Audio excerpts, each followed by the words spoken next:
Dear student, welcome to Biology Chapter 3 Plant Kingdom और Division जो हम बात करने वाले that is Bryophyta. I am Manisha Verma, lecturer Biology, GMSSS, Ani District Kullu, HP. So now talking about division Bryophyta. So Bryophyta, the term Bryo means moss and phyton means plants. They include the simplest and primitive land plants. Simplest means very simple in structure and primitive means सबसे ज़्यादा पुराने जो land plants हैं, सबसे first plants जिन्होंने land पे inhabit किया they were the bryophytes. इससे पहले हमने algae पढ़े थे which were होली एक्वेटिक वो थे. तो यहाँ पर थोड़ा सा आप ग्रोथ जो है वो ब्रायोफाइटल जो ग्रोथ है वो देख रहे हो. The bryophytes that are characterized by the following general character. तो जनरल कैरेक्टर में सबसे पहले हम बात करेंगे हैबिटेट की कि जनरली ब्रायोफाइट्स जो हमको किस तरह की हैबिटेट में मिलेंगे. So they usually grow in moist and shady places, on rocks, walls, barks of trees and on decaying logs in forest, especially during the rainy season. So बच्चों सबसे फर्स्ट थिंग जो है इनकी हैबिटेट के लिए it should be moist and a shady place. Moisture की presence में और शेडी प्लेस में ये कहीं भी ग्रो कर सकते हैं, ऑन रॉक्स, ऑन वॉल्स और barks of trees, and their growth is especially seen during the rainy season. So now talking about some other unusual and diverse conditions of bryophytes. ये तो बात की कि जो general जो हमने कहा they grow in moist conditions, but there are certain bryophytes which grow in very different kind of conditions. First is aquatic. So aquatic means in water. So there is Riccia fluitans. You can see it grows in aquatic habitats in waters, and another aquatic bryophyte is Riciocarpus natans, and another diverse habitat is epiphytes. Epi means upon, phyte means plant. This is Dendroceros, and saprophytes. They are also saprophytes. Saprophytes means a plant growing on dead decaying organic matter. So it is the Boxbonia. This is a decaying log, you can see. And in dry habitats also some bryophytes are there which can grow in dry habitats also. So it is Polytrichum juniperum. You can see it grows in dry habitats. There are certain bryophytes which can also grow in desert, dry condition in deserts. You can see here this is Tortula desertorum. This spotted structure, these are the bryophytes, and they can also grow on dry rocks. There are certain species only. So this is the Porella platyphylla which can grow on dry rocks, you can see here. And there are certain bryophytes which act as you can see here, which act as indicator plants. So what are indicator plants? Indicator plants are plants which serve as indicator for something, some mineral present in the soil. So there are some bryophytes which are known as copper mosses. Otherwise you know her plant को growth के लिए copper की जरूरत जो है वो होती है, लेकिन there are certain bryophytes which take much copper as compared to the other plants. So ऐसे जो plants हैं, ऐसे ये जो mosses हैं, they can help as indicators of, they can indicate presence of copper deposits in the soil. So this is an example of copper moss. So see, these were the unusual bryophytes growing in unusual habitats other than their moist habitat. So now talking about the next characteristic feature. So talking about their size. So size can range from a few millimeters to tall up to 70 centimeters. So this is the Zooxis. This is the smallest bryophyte which is whose length is just few millimeters, and Dawsonia is the largest bryophyte whose length is about 70 centimeters. So now talking about the plant body. The plant body is either thalloid. Thalloid you know now. Thalloid means such a body in which there is no differentiation of root, stem and leaves, और यहाँ आप देख सकते हो this is a thallus like body, there is no differentiation of anything. कुछ members ऐसे भी हैं यहाँ पर, और कुछ मेंबर जो इसके हैं they are also leafy shoots. There are certain members which are advanced and these are leafy shoots. They have stem like central axis and leaf like appendages, means they do not have the actual stem and leaf structure but they are like leaf and stem. So talking about next features, so roots are completely absent as we have studied earlier. Now roots are completely absent but they are replaced by uni or multicellular thread like structure called rhizoids. So यहाँ पर जो है rhizoids present होती हैं. They form chords, means रस्सी की तरह पतले पतले से स्ट्रक्चर्स ये बनाती हैं. So they absorb moisture directly from the ground. यहाँ पर कोई वेस्कुलर बंडल नहीं होता, जाइलम फ्लोएम कुछ नहीं होता है. So there are only rhizoids which are thread like structures. So xylem and phloem are completely absent. Now talking about their reproduction. The vegetative reproduction means the asexual kind of reproduction occur by fragmentation, tubers, adventitious branches and secondary protonema. So what a fragmentation means, the thallus just fragments उसके टुकड़े हो जाते हैं और वो नए thallus में divide हो जाता है. Tuber means potato like structures, small structures are made. Secondary protonema, when spores germinate, then this filamentous structure is produced. On this filamentous structure a outgrowth is seen and this is known as secondary protonema and it gives rise to the plant body. This is the method of vegetative reproduction. So main plant body जो आपकी होती है इनकी bryophytes की, it is a gametophyte, it is a haploid structure. It produces gametes, इसीलिए इसको कहा जाता है गेमिटोफाइट. सो अब बात करते हैं सेक्सुअल रिप्रोडक्शन की. सेक्सुअल रिप्रोडक्शन जो यहाँ पर होती है इट इज oogamous. oogamous में क्या होता है, मेल गेमीट आप देख सकते हो, it is small and it is motile and the female gamete it is large and non motile. इस तरह की रिप्रोडक्शन यहाँ पे होती है, इसे कहते हैं oogamous mode of reproduction. So this was about reproduction. Now talking about sex organ. So sex organ जो यहाँ पर होते हैं they are multicellular. बहुत सारे cells आप देख रहे हो, these are multicellular with a sterile jacket. इनके बाहर जो sex organ है इनके बाहर जो है there is a sterile jacket. Sterile jacket means ऐसे cells जो reproduction नहीं करते हैं उनको बोलते हैं sterile cells. The archegonia. So the male reproductive organs are antheridia and the female reproductive organs are archegonia. The archegonia are flask shaped and they have a clearly defined venter. Flask की तरह होते हैं, flask की जो नेक है उसको vendor बोलते हैं. तो neck encloses variable number of neck canal cells and venter canal cells and a egg. So bryophytes they are fundamentally terrestrial plants. Otherwise हमने क्या कहा, they are land plants but they require presence of water to complete their life cycle. अब हम देखेंगे कि उनको पानी जो है वो क्यों चाहिए. तो सबसे पहले they need water for dehiscence of antheridia. तो उनका जो मेल रिप्रोडक्टिव ऑर्गन है एंथरीडिया, उसके लिए जो है उनकी डेहिसेंस मीन्स वहां से जो है जो स्पर्म्स हैं एंथीरोजोइड जो उनको रिलीज करने के लिए जो स्ट्रक्चर होता है जिसमें वो बनते हैं उनको बोलते हैं एंथरीडिया. तो दूसरा जो वाटर की प्रेजेंस क्यों चाहिए, for liberation of antherozoids. So you can see here this is the antheridia और एंथरीडिया के अंदर ये है मेल गैमीट्स. सो वाटर की प्रेजेंस में इस तरह से इनकी डेहिसेंस हुई और these are the antherozoid, that is the male gamete. Now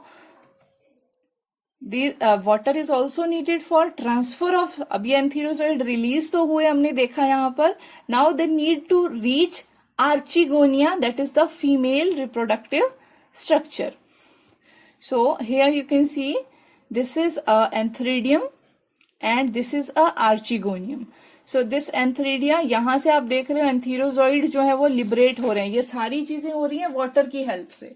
Now there is a transfer of antherozoid from Antheridia to Archegonia.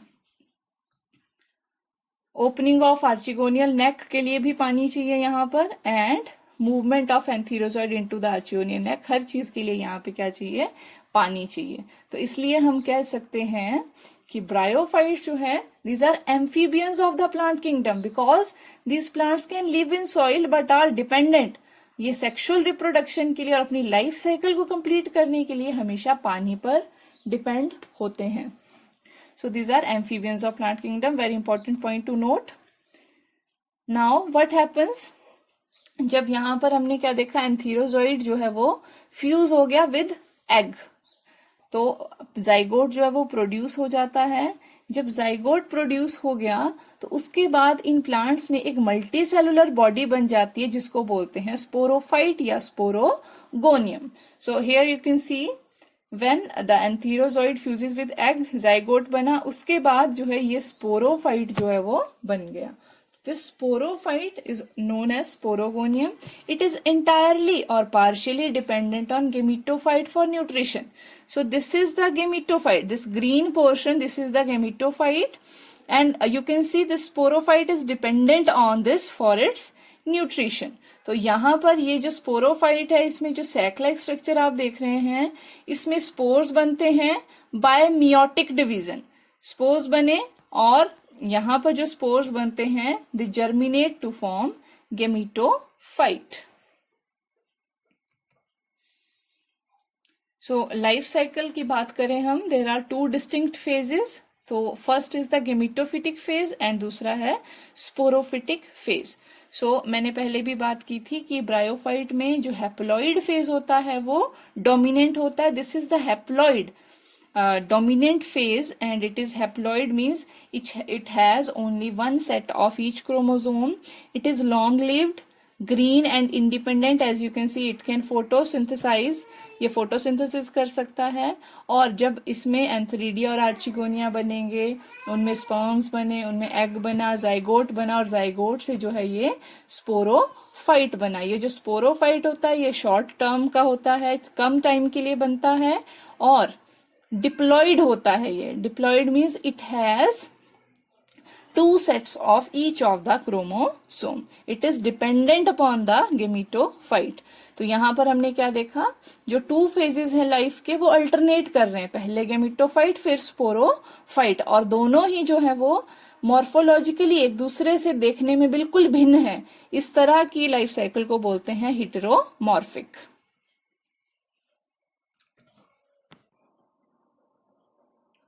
So next we will discuss the classification of the bryophytes. First group is Hepaticopsida. Hepaticopsida. This term hepati means liver. So the first group of the bryophyte, that is liverworts, and it is the most simplest. The next group is Anthocerotopsida, commonly called hornworts, and the third group is Bryopsida, which are commonly known as mosses. Now take them one by one. First we will talk about Hepaticopsida.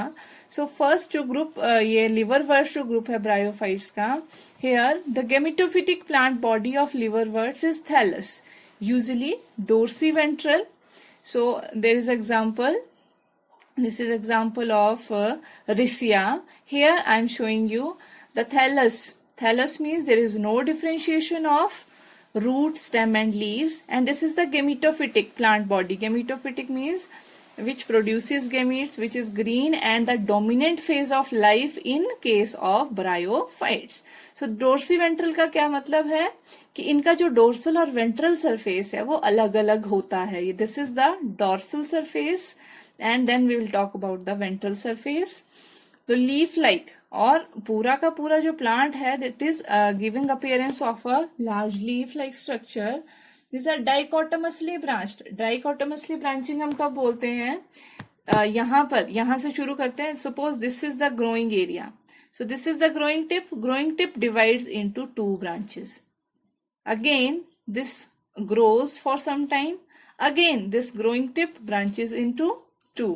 This kind of branching pattern is known as dichotomous. अब आप यहां से देख रहे हो, यहां से ये ग्रो कर रहा है. Again this apex, this apical point is dividing into two here. This kind of branching is known as dichotomous branching, and they give the appearance of lever. Means ये irregularly lobed से structure होते हैं. Liver की जो है shape जो है इनमें थोड़ी सी हमें लगती है, इसलिए हम इनको बोलते हैं लीवर बर्ड्स. तो सबसे कॉमन एग्जाम्पल फर्स्ट मैंने जो आपको यहाँ दिखाया, this is of Riccia. Next is of Marchantia. So it is most common liverwort Marchantia. तो थोड़ा सा डिफरेंस है. रिसिया में आपने देखा थैलस काफी जो है इसकी थिन जो आपके पास स्ट्रक्चर्स थी, यहाँ पर थोड़ा जो है ब्रॉड स्ट्रक्चर जो आप देख रहे हो. Next one is Pellia. This is the another liverwort. So this was the plant body. Now talking about the lower surface, जिसको हम वेंट्रल सरफेस भी बोलते हैं. तो वेंट्रल सरफेस पे मैंने पहले भी बात की थी, यहाँ पर रूट्स नहीं होती हैं. There are small thread like, ये जो स्ट्रक्चर्स आप यहाँ देख रहे हो, these are the thread like rhizoids. These are not true roots, these are rhizoids. सो यहाँ पर भी आप देख रहे हो तो टाइनी जो हमारे पास राइजोइड जो हम देखने को मिल रही हैं. सो द लीफी मेंबर्स, जो इसमें लीफी मेंबर्स होते हैं, they also have leaf-like appendages in 2 rows. So now talking about reproduction. So reproduction here occurs by formation of gamete. तो gamete क्या होते हैं? This is the Markensia thallus. So this structure, these are known as gamete cups. ये cup-like जो structure है, this is gamete cup. And ये जो अब छोटे छोटे से यहाँ पर प्लेट लाइक स्ट्रक्चर्स देख रहे हो, दिस आर दी गैमे. जो गैमे हैं, this are multicellular green and biconvex lens shaped body. Lens की तरह बॉडीज हैं जो गैमा कप्स में बनती हैं. तो they help in regeneration of new plants. ये जो गैमा कप्स हैं ये थैलस से डिटैच हो जाते हैं, और ये जो आप देख रहे हो, each structure, this plate like structure will give rise to a new plant body. तो सेक्सुअल रिप्रोडक्शन की अगर बात करें तो सेक्सुअल रिप्रोडक्शन जो है उसमें स्पेशल सेक्स ऑर्गन्स बनते हैं, और उनमें जो है सेक्स ऑर्गन्स जो है वो लगते हैं. सेक्स ऑर्गन में गेमीट्स बनते हैं. तो स्पेशल ब्रांचेस उसके लिए होती हैं. Sex organs are borne on special branches. The male antheridia borne on antheridiophores. तो मेल जो हमारे पास हैं ब्रांचेस, उनको बोलते हैं एंथरीडियोफोर्स, और उनमें लगते हैं एंथरीडिया. तो इस तरह की जो स्ट्रक्चर्स हैं वो कभी देखी होंगी आपने शायद थैलस में कहीं दीवारों में, मोइस्ट जो दीवारें होती हैं वहां पर इस तरह के स्ट्रक्चर्स होते हैं. These are the antheridiophores. तो एंथरीडियोफोर्स क्या प्रोड्यूस करते हैं? They produce the male gamete, that is the flagellated antherozoids, जिनमें ये फ्लैजिला होते हैं. So female reproductive organ here are the archegonia. These are the archegonia. They are also borne on special stalked branches called archegoniophores. So ये जो umbrella like structure जो है यहाँ पे आप देख रहे हो, this one also, this is a archegoniophore. This stalk like structure, this branch is archegoniophore, and here are the archegonia. That is the female reproductive structure. So after fertilization, अब जो है मेल और फीमेल गैमीट मिलते हैं और fertilisation होती है. Egg become zygote, और जाइगोट जो है वो प्रोड्यूस करता है स्पोरोफाइट. तो ये हमारे पास ये है, ये जो येलो कलर स्ट्रक्चर है, दिस इज द स्पोरोफाइट. जो मैंने कहा था डिप्लॉइड स्ट्रक्चर होता है, and it is dependent upon the gametophyte.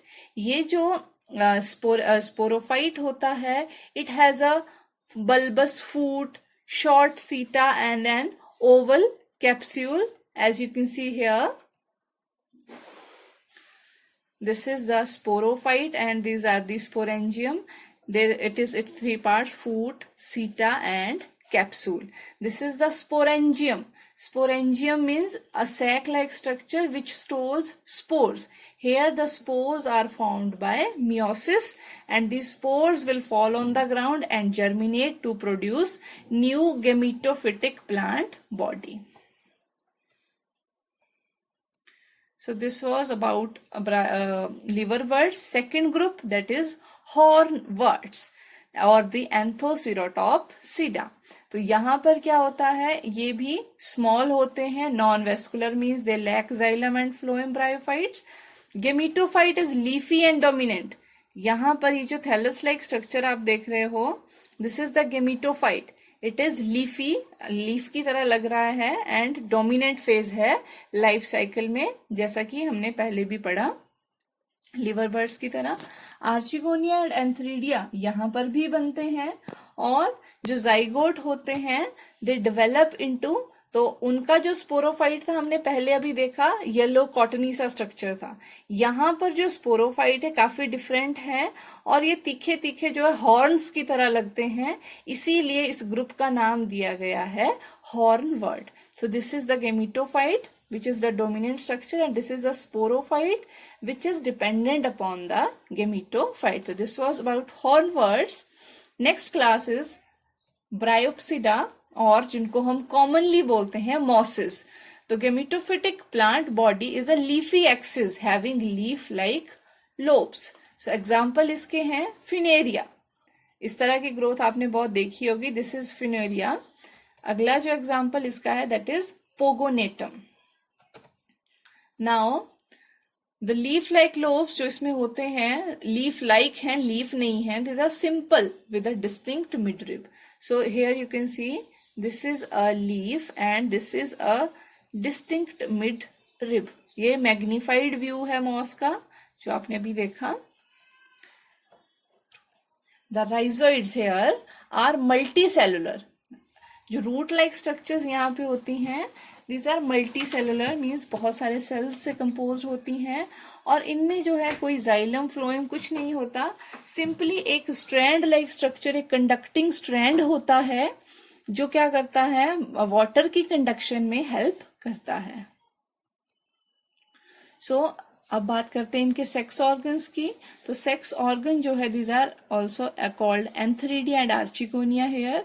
Here you can see, तो रिप्रोडक्टिव ब्रांचेस जो हैं कुछ स्पेशल बनती हैं मॉसिस में, उन रिप्रोडक्टिव ब्रांचेस के टॉप पोजीशन पे, एपिसिस मीन्स एपिकल या टॉप रीजन में ये चीजें बनती हैं। This is the antheridia, antheridia which will store the antherozoids, और दिस इज द आर्चिगोनिया जिसमें कि क्या होगा, एग जो है वो सिचुएटेड होता है। फिर द स्पोरोफाइट, इनके स्पोरोफाइट की बात हम करते हैं। तो स्पोरोफाइट जो है, this is the sporophyte, it is differentiated into a foot, this is a foot, this is the seta, and this is the capsule. This capsule contains haploid spores, और मॉसिस में जो है स्पोर, यहाँ से spores को disperse होने का जो मैकेनिज्म है वो काफी इलेबोरेट होता है, means there is a air gun mechanism. Air gun mechanism का मतलब क्या है, ये जो कैप है ये बहुत ज्यादा प्रेशर से जो है रिलीज होती है, फटती है ये कैप, और स्पोर जो है वो गन, जैसे बंदूक से गोली निकलती है उस तरह से स्पोर जो है यहाँ से रिलीज होते हैं। तो this was the sporophyte of the mosses. Now अब हैप्लॉइड स्पोर्स जो हैं वो जर्मिनेट होंगे, जर्मिनेट होकर के वो क्या बनाते हैं, एक प्रोटोनिमा स्टेज बनाते हैं। Here you can C this spore is germinating, this is the protonema, and it is forming a leafy gametophyte in this way. So this was all about the bryopsida or the mosses. Now talking about economic importance of bryophytes, तो first जो economic importance इसके, this is formation of soils. So mosses along with lichens play a very important role in the formation of soil over the bare rocky surface. तो lichens जो है हमने पिछली video में discuss किए थे। कई बार जो रॉकी सरफेसेस होते हैं वहां पर कुछ जो है क्रस्टी सी ग्रोथ लगी होती है ग्रीन कलर की, जिसको लोकल लैंग्वेज में मेहंदी भी बोलते हैं, उस तरह की जो ग्रोथ आपने देखी होगी। उसी के साथ एक ग्रीन डेंस मैट जो है वो मॉसिस का लगा हुआ होता है। तो ये दोनों ही चीजें मिलकर के क्या करती हैं, किसी रॉक के ऊपर सॉइल फॉर्मेशन में हेल्प करती हैं, because they add organic matter to the substratum, और साथ ही ये केमिकल सिक्रीट करते हैं जिससे सॉइल जो है वो फॉर्म होती है। फिर दूसरा है यूज इन नर्सरी। तो स्फेगनम एक मॉस है हमारे पास, जो स्फेगनम प्लांट है इसकी बहुत ज्यादा प्रॉपर्टी होती है वाटर रिटेन करने की। तो you must have seen nurseries में जो प्लांट्स होते हैं, कुछ प्लांट्स वो जब ट्रांसपोर्टेशन उनकी होती है तो मॉस डाली जाती है उनके साथ, क्योंकि मॉस जो है वो मॉइस्चर को रिटेन करती है। तो वो कौन सी मॉस होती है? It is preferably sphagnum. तो कितना पानी होल्ड कर सकती है? 200 times more than their own wait. तो नर्सरीज में प्लांट्स में या कई बार गमले भी ऐसे आते हैं जिनमें मॉस जो है पहले से डली होती है, so that it can hold moisture easily for transportation and propagation. तीसरी जो चीज है बहुत ज्यादा इंपॉर्टेंट चीज, दैट इज पीट। स्फेगनम प्लांट्स में जो है they have also peculiar germicidal properties. Germicidal means germs को नष्ट करने की प्रॉपर्टीज उनमें होती है, इंसेक्टिसाइडल प्रॉपर्टीज इनमें होती है। पुराने टाइम में स्टिचेस जो लगाते थे डॉक्टर्स, उनके लिए स्फेगनम प्लांट का जो थ्रेड बनाया जाता था, क्योंकि it has peculiar germicidal properties और सेप्टिक जख्म के खराब होने का खतरा नहीं होता था। तो पीट क्या है? इनकी जो डेड रिमेन है, जो स्फेगनम प्लांट की डेड रिमेन्स जो होती हैं वो धीरे धीरे क्या हो जाती हैं, जहां पर ये ग्रो करता है वहां पर ये जो डेड रिमेन है वो कंप्रेस होती जाती हैं। सड़ता नहीं है ये, because it have germicidal properties. तो इसी तरह वो कंप्रेस होता है, धीरे धीरे हार्ड हो जाता है और एक कॉम्पैक्ट डार्क ब्राउन कलर का एक कंपाउंड ये बना लेते हैं जिसको पीट बोलते हैं। तो पीट जो है it is used as fuel, कोयले की तरह जो एक स्ट्रक्चर इसका बन जाता है। फिर नेक्स्ट जो हमारे पास इसकी इंपॉर्टेंस इकोनॉमिक, पॉलीट्राइकम क्यूम्यून एक मॉस है हमारे पास। इसकी जो इससे जो चाय बनती है it is use to dissolve kidney and gall stones. जो पत्थरी की जो बीमारी होती है उसमें ये हेल्पफुल होते हैं। और कुछ ब्रायोफाइट्स हैं, they are grown in specialized area, therefore used as indicator plant. जैसे हमने वीडियो की शुरुआत में बात की थी कॉपर के लिए इंडिकेटर हमने एक प्लांट पढ़ा, तो उसी तरह से काफी सारे और भी मॉसेज हैं जो कुछ स्पेसिफिक केमिकल्स को इंडिकेट करने के लिए यूज किए जाते हैं। तो इस तरह के प्लांट्स को बोलते हैं indicator plants. So this was all about bryophytes.